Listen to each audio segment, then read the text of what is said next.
Hi everybody, welcome back. We're now moving into the final section of this course, which is the conclusion. And in the conclusion, we're just going to wrap up everything that we've learned and also provide a few more tips and techniques and bits of advice which will hopefully help you to feel a little bit more confident when you head into your exam. In this first lecture of this section, it's going to be a long video. The reason for this is that we're going to be answering a task 2 question from start to finish, and because you have a 40-minute time limit in the exam and you have to write at least 250 words, naturally that's going to force me into a longer video. But feel free to pause this at sections and come back later, maybe even split it into days. Maybe listen to the first couple of paragraphs, come back for the second 2 paragraphs later. Take it at your own pace as per usual. So let's focus on the question which we're going to answer now. So here's the question we're going to answer. Let's read it out together. Some people view teenage conflict with their parents as a necessary part of growing up, whilst others see it as something negative which should be avoided. Discuss both views and give your own opinion. So, first thing we need to do is to identify the question type. That's the first step of planning. And the question type, hopefully you realize, is a discussion opinion question. So we'll write that down under our plan. Discussion opinion question. The second step is to highlight the keywords. The second step of planning. So let's find out the keywords here.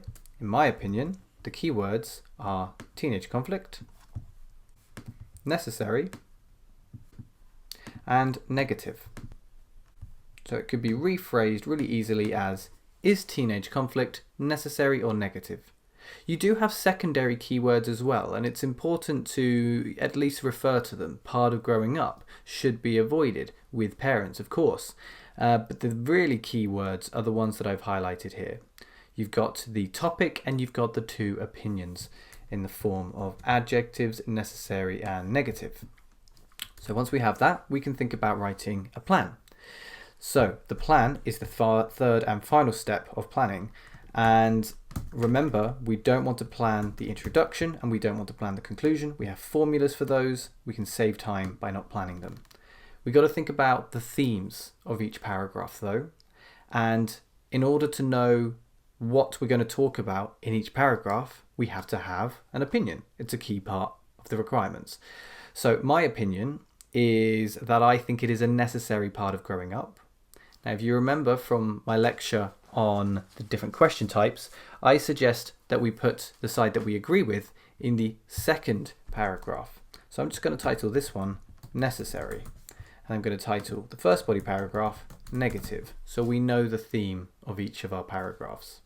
And then we're going to go through, and this will look quite familiar if you remember the building body paragraphs lecture on how we create nice and cohesive and well-developed body paragraphs.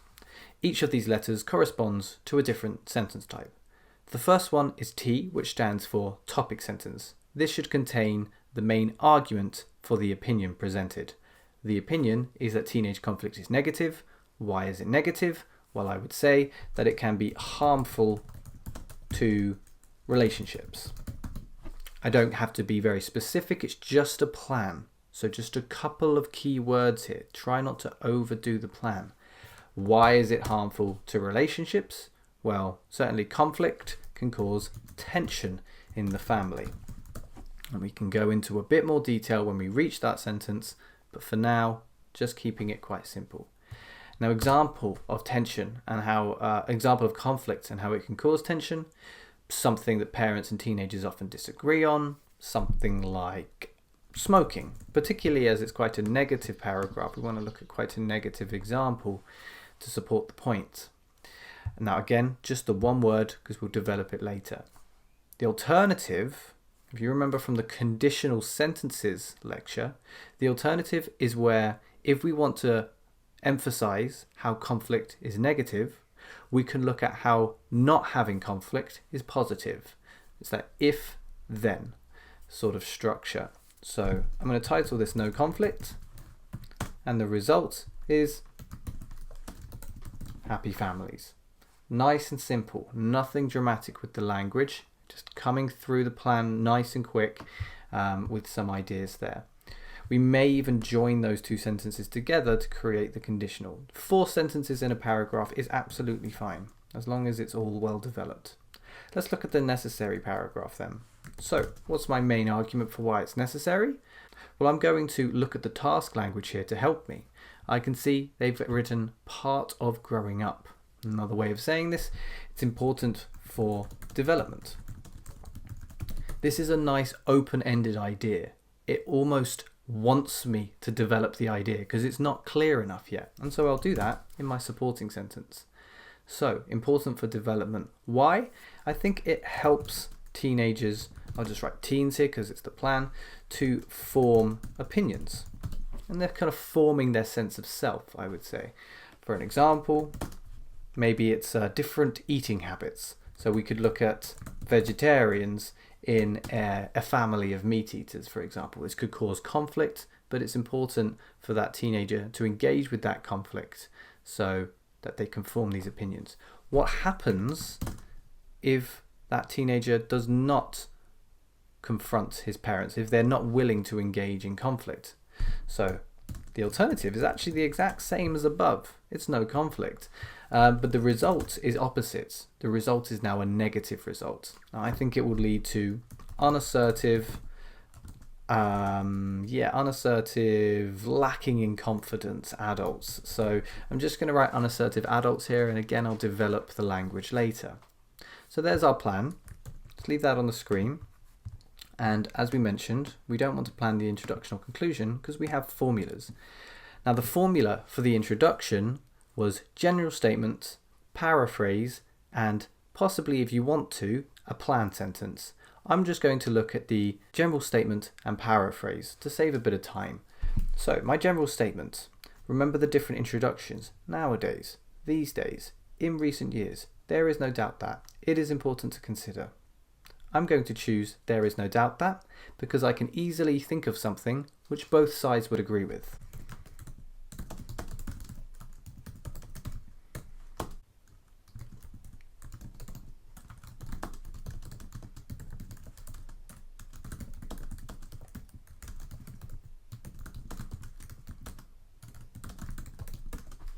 Okay, so thanks to the modal verb can, I've included a sentence which pretty much nobody could disagree with because it stops me from generalizing and it's now just a generally true statement. There's no doubt that adolescence can, it's not always, but it can be a difficult period for both youngsters and their parents.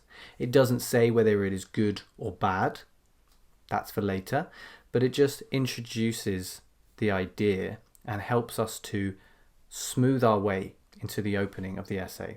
Now we got to think about the paraphrase sentence. And the first thing that I think we should do is introduce a complex sentence. If you remember from the lecture on complex sentences, to do that, we need to use a subordinating conjunction like although or while or despite. I'm going to use the word although here to create a sense of contrast between somebody else's view and my own view. So although some people believe that, now I could write teenage conflict. Wouldn't be a terrible thing. It would be okay. But I think if we can immediately demonstrate our intent to paraphrase and to show our range of vocabulary, that's even better. So what we're going to use is referencing. Referencing by way of demonstrative pronouns like this and these and such. So I believe that conflict at this time, adolescence, we know it's about teenagers and parents because we've written it there, so we don't really have to say teenage conflict with their parents. So although some people believe that conflict at this time, what's a way of paraphrasing negative, maybe don't just look for synonyms, try to think of different ways to say the same thing. So we might say here, does more harm than good. Sort of idiomatic language. It's not overly idiomatic. That would be maybe inappropriate, but it's it shows natural understanding of collocation. So conflict at this time does more harm than good. I would argue, so we're showing our separation from that view, and we're using a comma at the appropriate time for the complex sentence. I would argue that it is, now what's a word for necessary? What's a word for necessary? You know, we could use the word important if I want to borrow it from here. If we sit with it a bit longer, we can find another synonym. Let's go for the word essential. So an essential part of growing up. How could we paraphrase that? It is an essential. I might borrow now my topic sentence language from down there. That's okay. I might change it later. I might not even need to. But don't worry too much about paraphrasing everything. You got to finish the essay. Don't worry about perfection. You can always underline words and come back to them later if you want to. So I'm just going to write, it is an essential stage of teenagers' development. Notice the apostrophe after the S to make it possessive. Now, I don't need to write a plan. I don't need to say this essay will, because it's very clear from my introduction what this essay is going to discuss. I don't have to be so blunt about it. When your writing is of a high quality, it should be clear to the reader what he is going to be reading about in this essay. However, it is important that in an essay like this, a discussion opinion essay, that you present an opinion. We've presented an opinion very clearly with I would argue. So there's our introduction.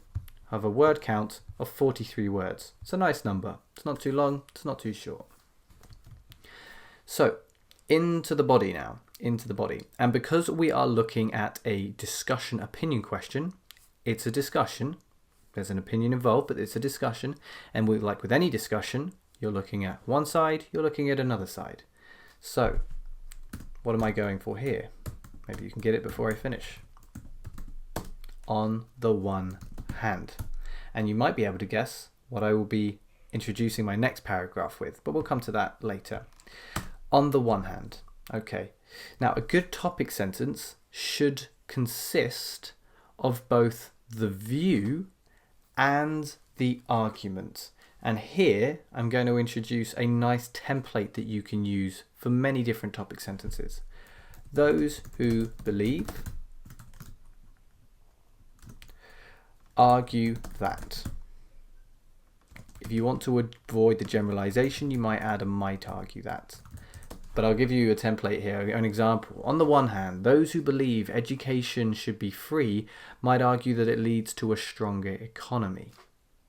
So you can see what we might use here. Those who believe, what's the view? Teenage conflict is negative. Yeah, we could say negative.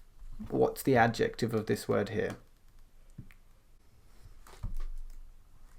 The adjective is harmful. So those who believe teenage conflict is harmful might argue that. Now I've got a bit of a problem because I've used the word harmful in my plan, and you certainly don't want to repeat that quickly. So it's okay. We just got to think on our feet, try to find something else. Maybe instead of an adjective, we can use a verb instead. You can see the noun here, harm, that also works as a verb. We've got the verb harm that we could use. Be a bit repetitive. What's a synonym of harm? Why don't we go for the word damage? So might argue that it can damage relationships. Maybe a bit more specific. Between parents and their children. We know we're talking about teenagers. Teenagers are still technically children to an extent, so it's okay to write this with paraphrasing the word teenager. So there's our topic sentence. On the one hand, those who believe teenage conflict is harmful might argue that it can damage relationships between parents and their children. Then we say why. Notice the question, why? Well, if I was asking you the question why, you might say, well, it's because, but we don't want to start a sentence like that, but very, very close. You say it is because, but when we start a new sentence, we often change the it for the this. And then you've got the opening. This is a very good way to start the vast majority of support sentences. This is because, we're just explaining why. So this is because such, what's another word for conflict? Lots to choose from here. Arguments, confrontations, disagreements, disputes. So I'm going to use that word that I just chose at the end there, disputes. This is because such disputes can, let's use the verb create. And then don't be afraid to just copy from your plan. The whole idea of a plan is to speed up your writing. So don't worry about that at all. Don't be too dependent on it. And do be careful to make sure you're not missing out any important grammar that you might have missed in the plan. But certainly don't be too hesitant to just copy from the plan. This is because such disputes can create tension in the family. We have an example. Instantly, you should be writing, for example, without even thinking too much about it. You've got the E there, that translates straight to example, for instance, to illustrate. You can score a band 9 with cohesive devices like this. They may be very regular, but you can still do so. So, for example, this is going to be a bit tricky. We're going to speed through this example a little bit, but hopefully it will get the point across about how to use an example. It is quite common for young people, so a paraphrase of teenagers, quite common for young people to begin smoking at their age. Why do they do it? To impress their peers. But the resulting, again, we've got to find another word for conflict. So the resulting confrontations with parents can lead to difficulties with communication afterward. So that's a long example. Examples can be a bit tricky to write, particularly when you're giving real life, kind of tangible, physical examples, but those are the best ones to write. Being a bit more abstract with your examples isn't quite as effective, so it's harder, but it is better. So for example, it is quite common for young people to begin smoking at their age to impress their peers, but the resulting confrontations with parents can lead to difficulties with communication afterwards. If you wanted to, you could just remove the reason. It's not really essential to the task at all. It might just give a little bit more justification to the example that you're using, because it's about teenagers. So you could remove that as well. I'll leave it in for now. So I'm going to join the last two sentences together, as I suggested that I might do earlier. It's an alternative sentence, and in any alternative sentence, it can be good to begin in contrast.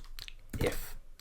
It's immediately into the conditional. Force yourself into that complex grammar.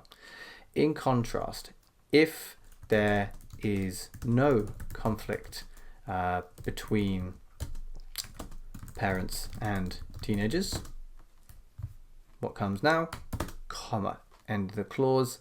Just like a regular complex sentence, you need that comma before you move on to the independent clause. So if there is no conflict between parents and teenagers, there will be, so notice I'm using the first conditional here, there will be, because I think people who are arguing for this side think that it is possible that there can be no conflict. They do think it's possible, and when something is possible, we use the first conditional. If it's unlikely, we'll use the second conditional.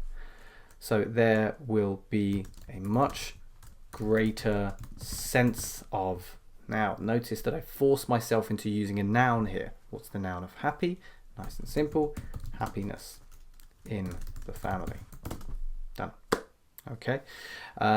Yes. You might notice that there's an in the family here twice, so let's maybe change that. There'll be a much greater sense of happiness among family members.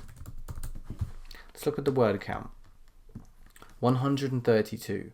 That's very, very close to being half. It's just a bit over. So 125, bang on halfway. 132 suggests that we are right on cue for just creeping over the 250 mark by the time we get to the end. And that's where we want to be, because that gives us a lot more time to check our work at the end of the response.